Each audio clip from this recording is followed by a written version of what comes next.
Então, bom dia, né, pessoal? Eu sou o Esse Felipe e hoje a gente vai falar um pouquinho sobre os carboidratos. Então, que moléculas são essas? Qual que é a função desses carboidratos? Onde que eles estão distribuídos? E por que que é importante a gente estudar esses carboidratos, né? Então, logo a nível de conhecimento, né, algumas definições aqui, de acordo com Fenema e Ordonez, onde Fenema ele diz o seguinte, que são componentes frequentes nos alimentos, podendo tanto ser componentes naturais como adicionados como ingredientes. São encontrados em diversos produtos, sendo consumidos em grandes quantidades. Ou seja, é, eu vou encontrar esses carboidratos mais facilmente nos alimentos, porque a gente vai ver que ele possui algumas funções, eles possuem algumas funções essenciais, tanto de estrutura, como de função para reserva energética, entre outras coisas, ou como adicionados como ingredientes, né? Até porque a indústria de alimentos ela pode produzir esses carboidratos e a gente está adicionando aí nas receitas e para fabricação e desenvolvimento de novos produtos, né? Isso. E segundo Ordonez, ele diz que são os primeiros compostos orgânicos produzidos nas células fotossintéticas das plantas a partir do dióxido de carbono e da água, graças à radiação solar. Então, como é mostrado aqui, né, a equação geral da fotossíntese, aquela clássica equação geral da fotossíntese, onde lá nos cloroplastos das minhas células fotossintetizantes, os fótons que estão viajando lá das explosões nucleares lá do meu Sol, estão entrando em contato com a clorofila, certo?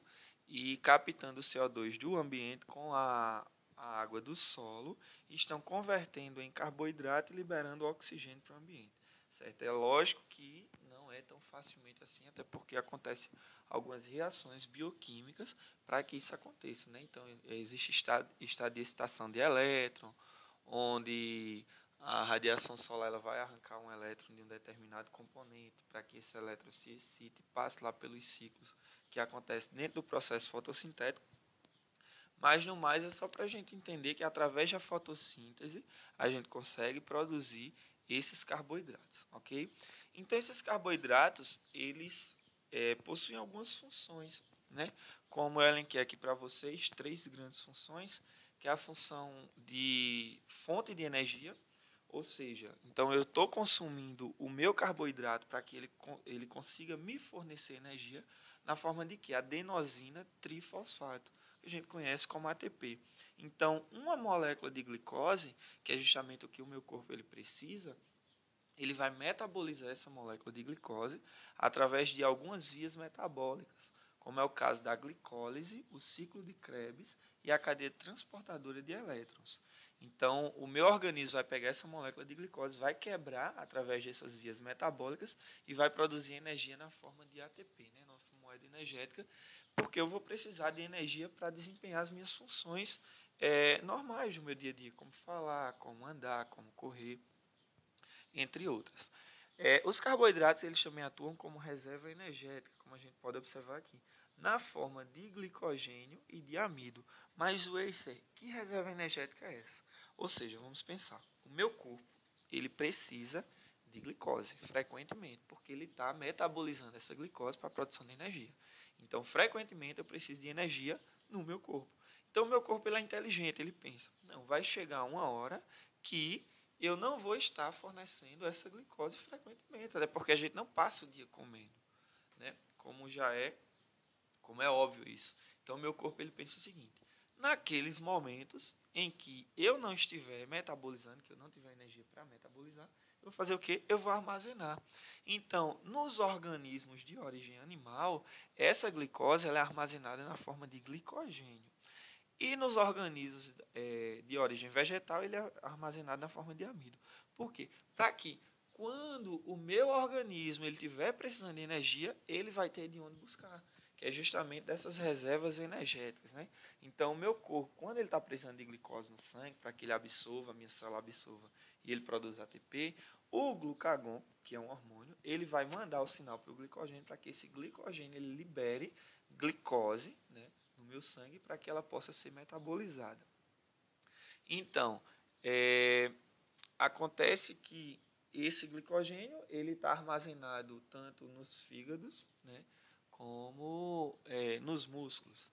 Então, o nosso organismo ele é capaz de armazenar isso aí. A outra função dos carboidratos é como componente estrutural, né? Então, eles servem como estruturas, eles vão formar as estruturas dos organismos, tanto de origem animal como de origem vegetal também, como a gente está observando.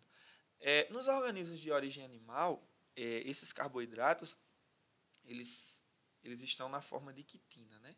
Como a gente pode observar aqui, que já é geralmente encontrado nas carapaças de alguns crustáceos, como a gente conhece, né? Caranguejo, siri, cigarra, certo? Alguns animais aí, alguns insetos.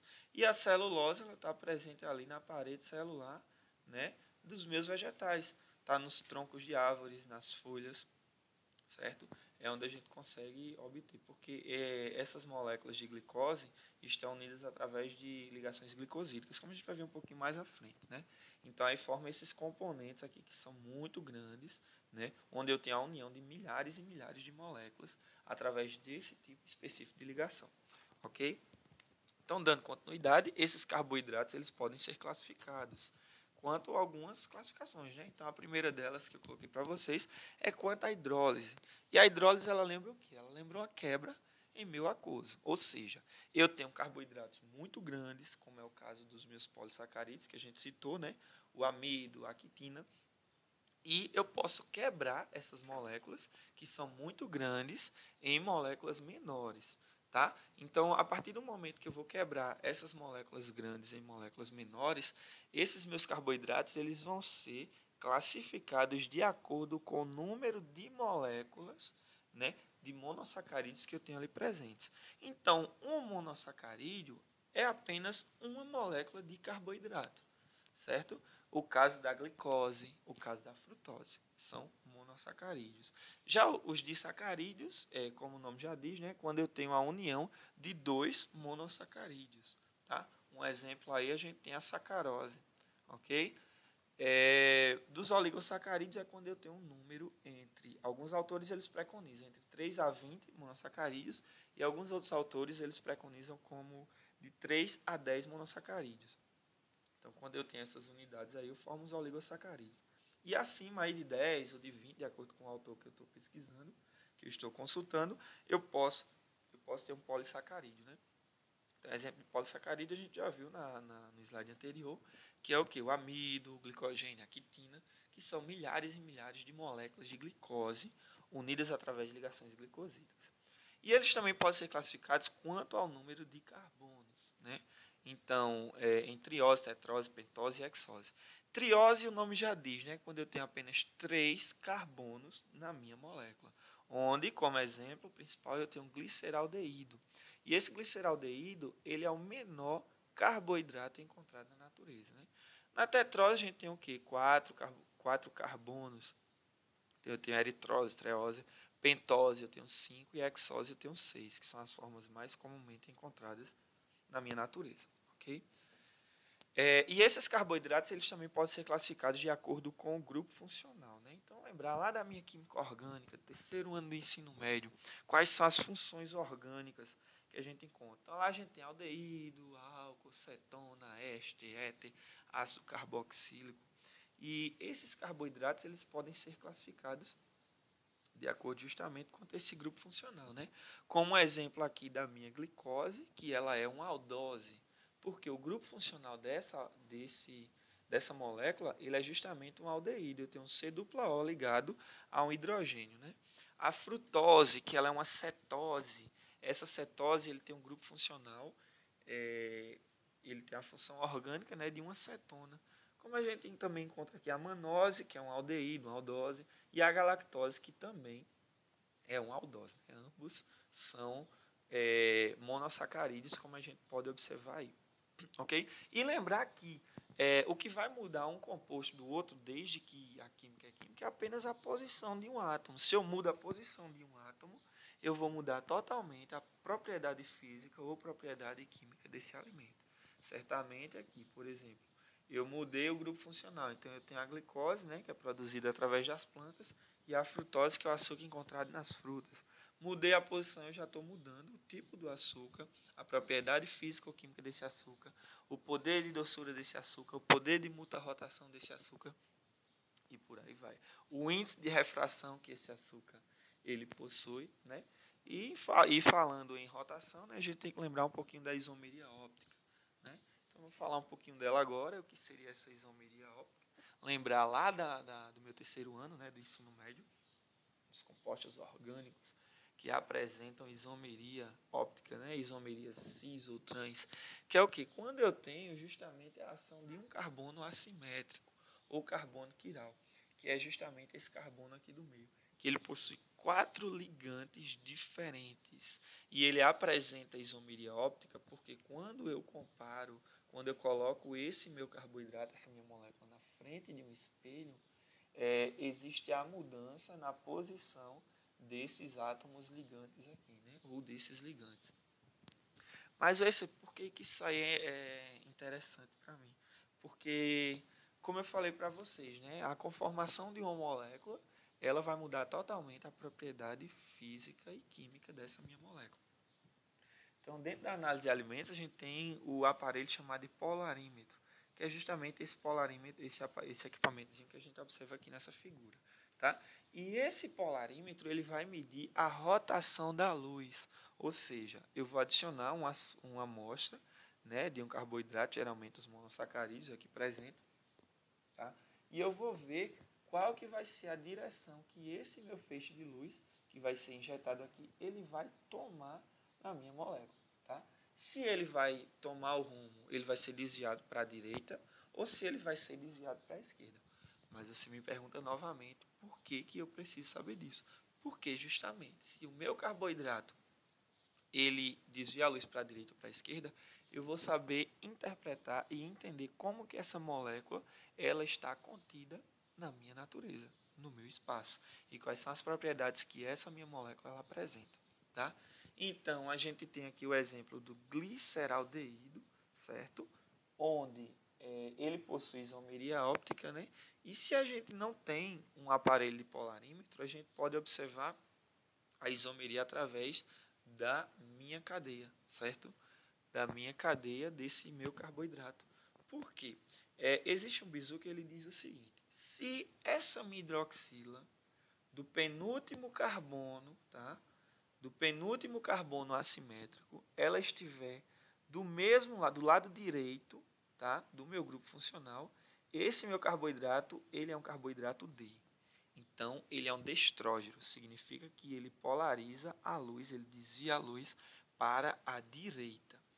E se essa hidroxila presente no penúltimo carbono assimétrico, tá, ela está virada para o lado contrário ao grupo funcional, que nesse caso é o esquerdo, ele é um carboidrato L, um carboidrato levógeno. Então, ele desvia a luz para a minha esquerda, ok? Então, se baseando nisso aí, a gente entra nas projeções de Fischer. E o que são essas projeções de Fischer? Elas vão representar formas acíclicas dos monossacarídeos. Então, lembrar da minha química orgânica, uma cadeia acíclica é aquela cadeia que não é fechada, que não representa um ciclo. Né? E nessa projeção, a gente tem, né, um grupo aldeído com cetona no topo, ou próximo desse meu topo. Então, se eu observo aqui a minha molécula, né, aqui eu tenho a função de um aldeído no topo da minha molécula, e aqui eu tenho a função de uma cetona, próximo ao topo, né, no penúltimo carbono. E aqui justamente o que eu falei para vocês, né?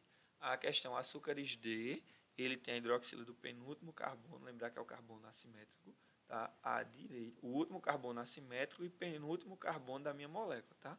Se ele estiver à direita da minha molécula, ele tem a conformação D. Se ele estiver à esquerda, ele tem a conformação L, tá? Então, Fischer, que tipo de projeção de Fischer é essa? Tá, a gente observa aqui as moléculas na natureza, elas não estão como se eu tivesse colocado elas num papel, num plano, tivesse escrito ela no quadro. Não, ela tem geometria espacial, tá? Ela tem uma geometria molecular, então ela tem ângulos. E essa projeção de Fischer, ela só me diz como que essa molécula ela está presente na minha natureza. Por exemplo, aqui eu tenho o gliceraldeído, como eu mostro para vocês, né?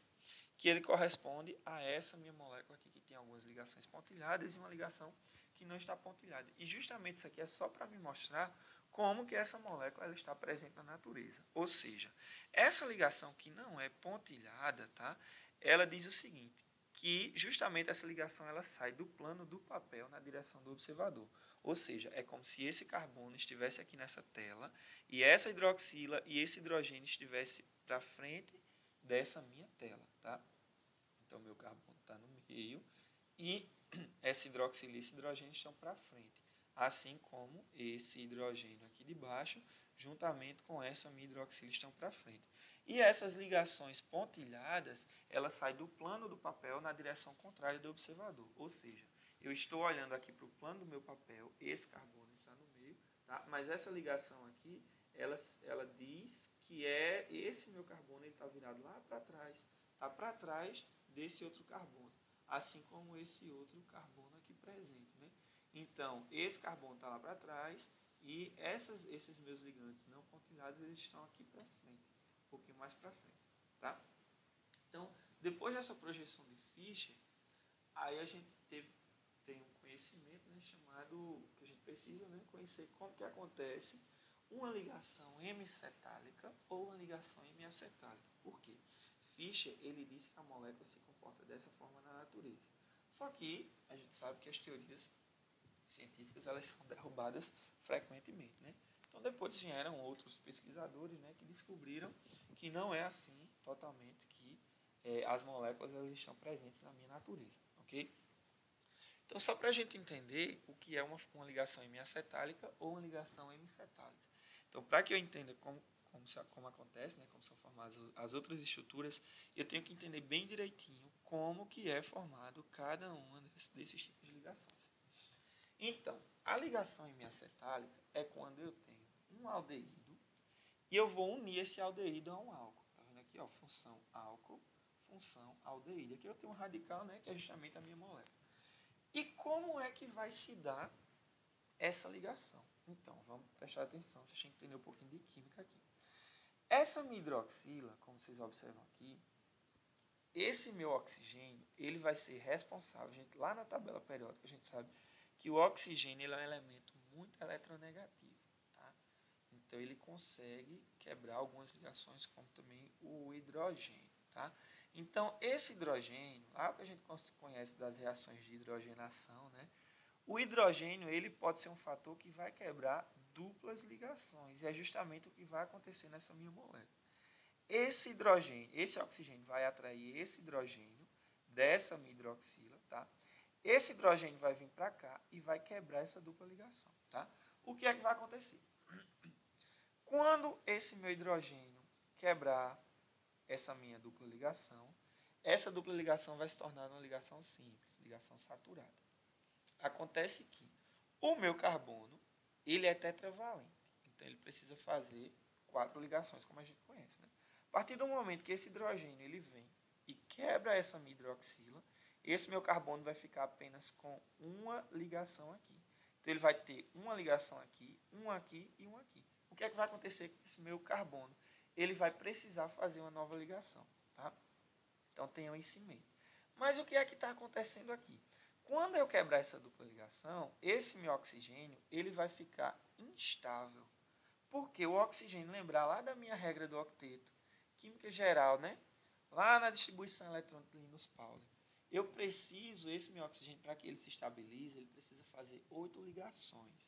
E essas ligações elas são obtidas através do compartilhamento de elétrons, que a gente vê lá da minha química geral, né? Então, quando essa dupla ligação ela é quebrada, esse meu carbono ele fica com uma ligação simples aqui, precisando fazer outra ligação, e esse oxigênio ele vai precisar também fazer outra ligação, porque ele tinha 2 ligações. Ele estava estabilizado, mas aqui ele perdeu estabilidade.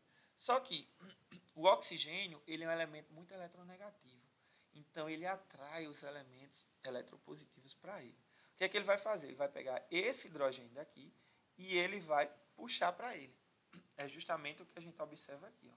Tá vendo? Eu tenho um carbono, que essa aqui seria a minha dupla ligação, que foi quebrada, apresenta uma ligação simples. Esse oxigênio precisaria se estabilizar, né? Aí o que foi que ele fez? Ele pegou esse hidrogênio dessa minha hidroxila, se estabilizou, felizes para sempre. Só que o meu carbono, ele apresentava apenas 3 ligações. O que é que aconteceu? Quando eu retirei esse hidrogênio daqui, esse meu oxigênio estava ligado ao radical 2. Porém, esse oxigênio também estava instável e ele precisava fazer outra ligação, né, para que ele se estabilizasse e obedecesse a regra do octeto. O que foi que aconteceu? Esse oxigênio, juntamente com esse radical, se ligou justamente ao meu carbono através da outra ligação que ele estava precisando fazer. Ou seja, então eu estabilizei a tetravalência do meu carbono e estabilizei os meus oxigênios. Aqui a ligação M-acetálica, tá? Mas o que é que essa ligação? Qual que é a importância de eu saber como que essa ligação M-acetálica ela acontece na minha natureza? Vou já explicar para vocês. E só entendam que aqui acontece a mesma coisa, né, do álcool. Uma cetona e um álcool, que é uma ligação hemicetálica, tá? Eu tenho a função de cetona aqui, né? Eu tenho a função de álcool. E vai acontecer o mesmo mecanismo. Esse hidrogênio vai quebrar essa dupla ligação, esse oxigênio vai precisar se estabilizar, né? Então vai arrancar, vai se ligar esse hidrogênio aqui. Só que vai sobrar o meu oxigênio com o radical 3, que vai precisar se estabilizar com o carbono, que vai precisar fazer a sua tetravalência, tá? E olha que interessante. É importante eu descobrir, eu saber como que acontece uma ligação hemiacetálica e hemicetálica para justamente eu entender como que acontece a estrutura de Fischer-Tollens. Então eu tinha o princípio lá de Fischer, né? Que ele acreditava que a molécula se encontrava naquele plano de duas dimensões, tá? Só que Tollens, ele conhecendo as ligações hemiacetálicas e hemicetálicas, ele deu uma estudadinha, né? E ele viu que é justamente como que as moléculas elas estão dispersas na minha natureza. Olha aqui uma ligação hemiacetálica. Eu tenho um álcool reagindo com um aldeído. Aqui, função de aldeído. O que é que vai acontecer? Esse hidrogênio vai quebrar essa dupla ligação, né? Aí esse oxigênio vai precisar se estabilizar. O oxigênio vem aqui para cima, né? E se une justamente com esse hidrogênio, que foi o que aconteceu aqui. Acontece que o quê? Eu vou ter esse oxigênio, que ele estava ligado àquele carbono ali, né? Só que ele precisava se ligar a um radical, que é o que a gente viu na questão anterior da ligação M-acetálica, né? Então, esse oxigênio, ele precisa se estabilizar e ele vem juntamente com esse seu radical aqui, ó, e se liga a esse outro carbono. É o que está acontecendo aqui nessa minha molécula. É justamente o que a gente observa, né? Esse hidrogênio veio quebrar a dupla ligação, só que ele se estabilizou com essa hidroxila. Tá? Só que o meu carbono aqui de cima, ele precisava fazer mais uma ligação. Então, ele fez com onde? Justamente com esse oxigênio que sobrou aqui. Estabilizou esse oxigênio, estabilizou esse carbono e estabilizou esse carbono aqui. Então, ligação hemiacetálica. Tá? E lembrar que aqui eu também tenho uma ligação hemicetálica, onde eu tenho uma cetona reagindo com um álcool, né? Então, o álcool reage com a acetona, formou a ligação hemicetálica. E aí vocês perguntam o que é o carbono anomérico. É só uma nomenclaturazinha para que eu descubra que esse carbono anomérico é aquele carbono que um dia ele foi a carbonila, tá? A carbonila C-O. Esse carbono aqui era justamente esse carbono aqui. Um dia ele foi a carbonila, só que agora ele foi quebrado e ele fez outro tipo de ligação, tá?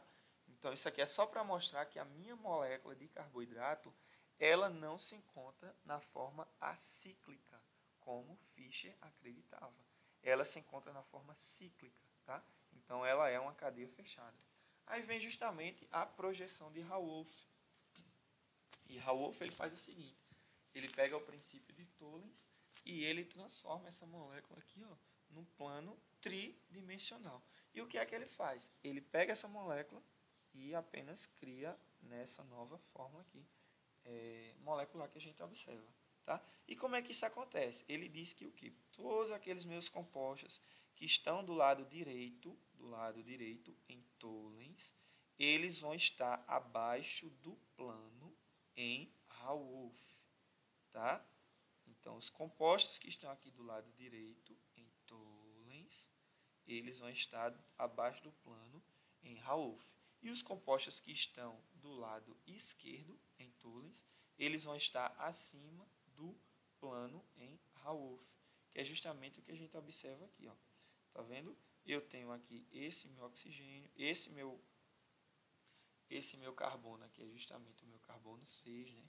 Carbono 1, 2, 3, 4, 5, 6. Justamente 1, 2, 3, 4, 5, 6. Aqui eu tenho no carbono 1, né? eu vou ter uma hidroxila, né? Do lado direito. Se ele está do lado direito, em Tollens, ele vai estar abaixo do plano em Raouf. O hidrogênio que está do lado esquerdo, em Tollens, ele vai estar acima do plano em Raouf. E assim sucessivamente é o que acontece aqui, ó, nos meus outros átomos. Tá? Então, lembrar que na projeção de Raouf aqui eu tenho açúcares tanto na forma de hexoses como na forma de pentoses, né? Então, eu tenho um furano e aqui eu tenho um pirano, tá? E aí a gente entra aqui na formação de um glicosídeo, tá?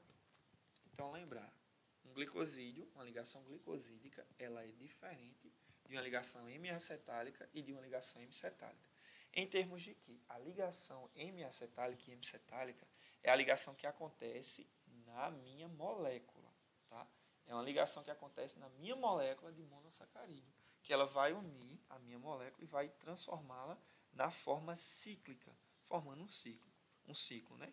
Já a questão do glicosídeo é diferente, porque uma ligação glicosídica é justamente aquela ligação responsável por unir dois monossacarídeos.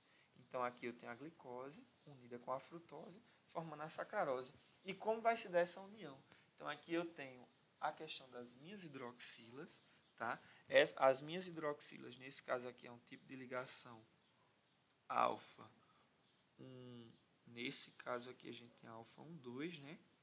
Ou poderia ser também a ligação alfa 1, 4. Lembrar de onde começa o meu carbono, tá? Só que nesse caso aqui ele está começando do meu grupo funcional.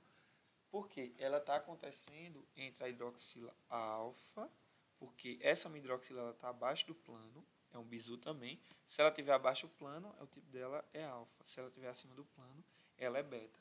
Então, essa minha ligação aqui, essa minha hidroxila, ela se liga através do carbono alfa 1, carbono 1 de uma molécula, com o carbono, nesse caso aqui, o carbono 2 de outra minha molécula. Então, essa hidroxila vai se unir, tá? As duas hidroxilas vão se unir e vão liberar uma molécula de água. Ou seja, esse meu hidrogênio, essa minha hidroxila se liga a esse hidrogênio, H2O. Perdi uma molécula de água, eu tenho um oxigênio. Esse oxigênio não está estabilizado, porque ele está ligado apenas a essa molécula. O que é que ele precisa fazer? Se estabilizar. Então, ele precisa se ligar a outra molécula. Então, ele vem aqui, ó, e se liga a justamente esse outro carbono, que é o que está acontecendo aqui nessa minha molécula. Formação da minha sacarose, tá? Então, aqui só para mostrar para vocês, né, a questão dos disacarídeos, como eles são formados, né? Então, aqui eu tenho um disacarídeo, né, união dessas minhas duas hidroxilas, com a liberação de uma molécula de água. Aqui uma ligação glicosídica alfa 1, 4, 2 furanos, né? Carbono 1 de uma molécula com carbono 4 de outra molécula. E a lactose aqui, ela também está ligada, tá? É um disacarídeo que quando eu vou quebrar ela na presença de água, adicionei água aqui, ó, ele libera os dois monossacarídeos. Ligação beta 1, 4, porque a hidroxila que se ligou aqui, ela estava acima do meu plano e não abaixo, como a questão desse outro tipo de ligação aqui. E aqui a gente entra na questão do amido, né? Então, o amido eu falei para vocês que ele é um polissacarídeo, ele é uma molécula muito grande, e essa minha molécula ela é formada apenas de moléculas de glicose. Só que elas estão unidas através de ligações glicosídicas, que é o tipo de ligação que a gente viu um pouquinho mais à frente. E esse meu amido, ele tem duas partes, ele é dividido em duas partes, que é o caso da amilose e a amilopectina, tá? E qual a diferença de uma amilose para uma amilopectina? É que a minha amilose, ela vai ser justamente aquela parte da minha cadeia que é apenas linear, certo? Então, ela não apresenta uma parte ramificada, que é a questão da amilose. E essa amilose é formada através de ligações glicosídicas do tipo alfa 1, 4. São milhares e milhares de moléculas de glicose unidas de forma linear, não apresenta nenhuma ramificação. E o tipo de ligação é alfa 1, 4. Amilose, a amida é dividida em amilose e amilopectina. E a diferença para a amilopectina é que a amilopectina ele apresenta uma parte que é ramificada. Ou seja, aqui eu tenho minha cadeia de amilose, cadeia linear. Mas em um determinado ponto, essa minha cadeia linear ela vai apresentar uma ramificação para que ela forme o amida. Eu tenho a ação da amilopectina. Né? Só que essa amilopectina é uma ligação do tipo ramificada. E ela acontece entre o carbono 1, alfa, 1, 6, porque ela está se ligando ao carbono 1 de uma molécula com o carbono 1 2, 3, 4, 5, 6 de outra molécula. Cadeia ramificada. A diferença de um para outro está justamente aí, né? E o outro polissacarídeo que a gente viu, né, é a questão do glicogênio. Eu falei para vocês, né, que o glicogênio e o amido são as formas de reserva energética que a gente tem presente, né? Então, eles estão armazenados ali no meu fígado, né, em torno de 2 a 8%, e nos músculos, em torno de 0,5 a 1%, né? E eles apresentam estrutura similar à amilopectina, contendo ligações glicosídicas alfa 1,4 e alfa 1,6. Porque esse glicogênio, ele é ramificado, ele apresenta ramificações. Porém, ele apresenta um maior peso molecular e um maior grau de ramificação. A diferença do glicogênio para a amilopectina é que se ele apresenta um peso molecular maior, significa que ele apresenta mais moléculas de glicose do que a amilopectina. E ele apresenta mais ramificações. A diferença de um para outro está aqui, né? A quantidade de ramificações que eu tenho presentes, né, quando comparadas à minha amilopectina. E por fim, a gente chega na celulose, né? Que a celulose é o quê? É um homopolissacarídeo. Se é um homopolissacarídeo, homo vem de igualdade. Então, polissacarídeo por quê? E as unidades formadoras desse polissacarídeo são todas iguais, moléculas de glicose. E ele é linear. A diferença da celulose para o glicogênio é que ele é linear, tá? E de unidades beta de glicopiranose. Beta por quê? Porque a hidroxila ela vai estar acima do plano. Então, a conformação dele é a conformação de beta. E ela não é, sim, ela é estabilizada por ligações de hidrogênio, pontos de hidrogênio, sejam elas intramoleculares ou intercadeias, né? Então, entre as minhas cadeias, essa cadeia ligada a uma outra cadeia, ou entre as minhas moléculas, tá? E ela não é digerida pelo homem, porque ela vai servir como fibras dietéticas necessárias ao funcionamento intestinal. Então, é por isso que é importante a gente se alimentar de folhosas. As folhosas, como a gente sabe, são ricas em celulose, mas elas vão ajudar na mobilidade intestinal do meu organismo, tá? Porque eu não vou conseguir quebrar essa minha molécula de celulose para que eu possa absorver na forma de ATP, né? Quando eu vou quebrar em moléculas bem menores de glicose. Porque no homem a gente tem a ausência da celulase, né? E a celulase é uma enzima responsável por quebrar justamente isso aí, né? Esses tipos de ligações. Então, a nossa diferença para um ruminante está aí. Para uma vaca, está aí, né? Porque a vaca, lá no seu rumen, ela possui bactérias no seu trato intestinal, e essas bactérias, elas têm a presença da celulase, e a celulase vai ser responsável por quebrar aí essa celulose. Então, está aí a nossa diferença. Se eu comer uma bacia de salada, eu não vou ter energia suficiente para me manter durante o dia. Mas se uma vaca ela come um balde de capim, ela vai conseguir se manter aí durante todo o dia, porque ela vai quebrar essa molécula de celulose, que é o que? É um polissacarídeo. Um polissacarídeo, se eu consigo quebrar ele a açúcares menores, eu consigo obter energia, tá? Então, pessoal, essa videoaula de hoje, né, era só para mostrar essa parte introdutória de carboidratos, né, como que essas moléculas elas estão presentes.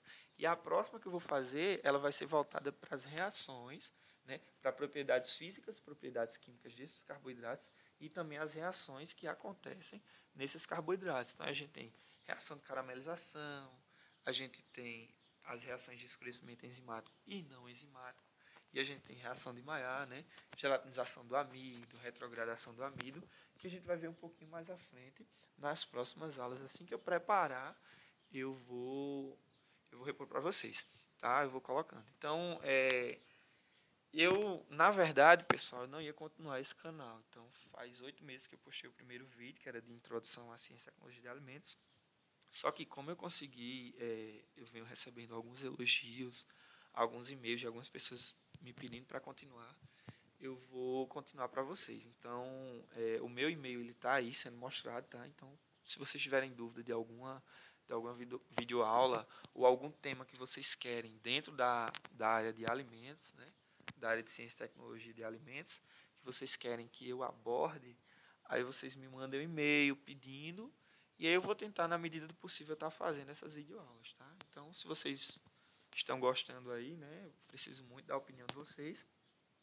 E vão aí, vão curtindo, vão compartilhando, vão passando para o amigo, vão passando para o colega, que é muito bom, né? O conhecimento ele é uma coisa que ela não deve ficar guardado. O conhecimento ele deve ser compartilhado, tá? Então, no mais é só isso mesmo. Até a próxima, pessoal.